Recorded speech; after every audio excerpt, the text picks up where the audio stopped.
Hello and welcome. I'm RGB Cubes. Welcome to a new light. I've seen a horror movie and I've seen this light in there. I think it's not exactly the same, but it looks similar to it.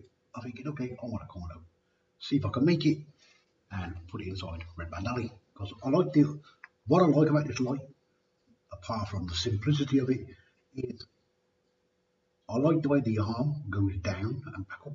I like the idea of how you change the light. I don't actually know who made that light. And I've never seen one in the United Kingdom. I've never seen one. I've only ever seen one in America. So I think it's kind of great. How does the light work? I'm going to show you 3 different animations. I'll show you. As I said, whoever invented the light has done a really great job. Okay, so this is the first animation. Now it's only one animation going up and down, like this.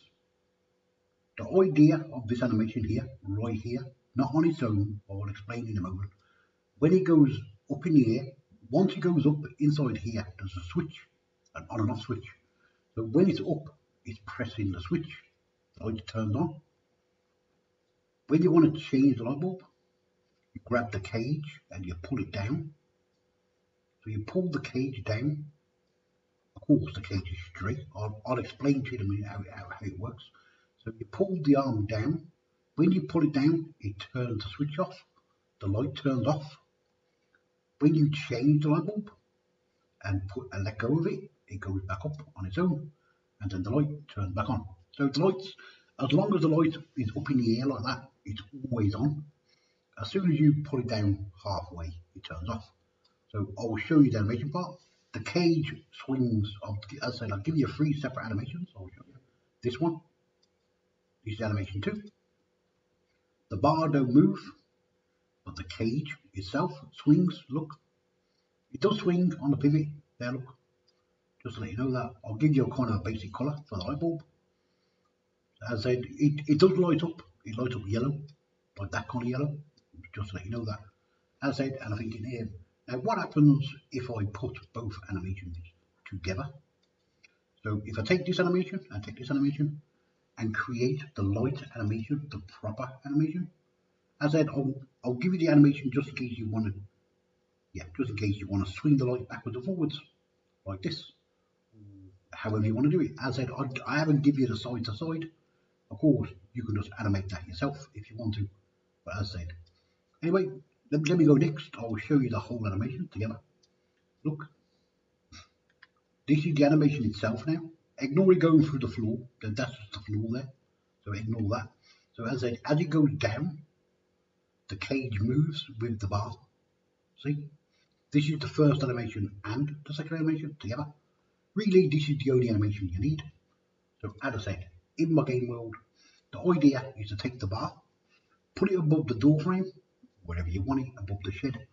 Doesn't matter, wherever it is. And then when you come in here, in the game world, if there's a light bulb in it, great, then the light's turned on. If there's no light bulb in it, and you have to change the light bulb, because in my game, the character has to put a light bulb in it, so she has to pull the cage down. When the cage comes down to there, so she can get her hand inside it and take the bulb out of it. Of course, if there's no bulb inside it, she can get a bulb, come back and put a bulb inside it. Once she puts the bulb in it, and then it goes back up, all she has to do is let go of it. When she lets go of it, it goes back up. As soon as it goes up, it turns the light on. So as long as it's in this position, the light's turned on. It's on keyframe animation, so you can have it on, permanently on, or you can have it here, where it's permanently off. It's up to you how you want to do it. As I said, as soon as you let go of it, it'll go back up like that. As I said, I tried to give you the lights, I tried to give you the animations. I don't have a sound yet for it, so as I said, if you want it, you can have it. As I said, in the game world, it's going to be like that there.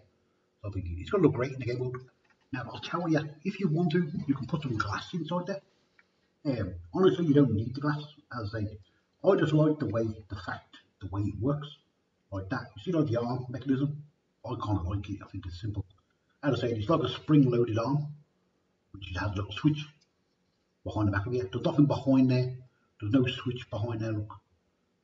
So yeah, but in the game world, you're going to assume that there's a switch behind it, and then of course, as it goes down, it turns off. As it goes up, it turns back on. Anyway. If you like the model, if you want the light, download it. There's no copy restrictions on it. Just everything that I make, everything that I see and I like it, I want to kind of model it and then I want to kind of share it. As I said, I'm not trying to offend anybody, I'm really not. As I said, I think it's a little bit of a masterpiece. This one's not, but I think the original one, whoever actually made this, yeah, I like the simplicity of it, I really do. Anyway, I want to say thank you very much to each and every one of you. Thanks very much. If you want it, click the link under the video. And I'm going to say thank you to the inventor of the light. If they're still here today, I don't know. As I said, I don't actually know how old this light is. I really don't know. Anyway, I like it. So stay safe, keep it friendly. See you soon.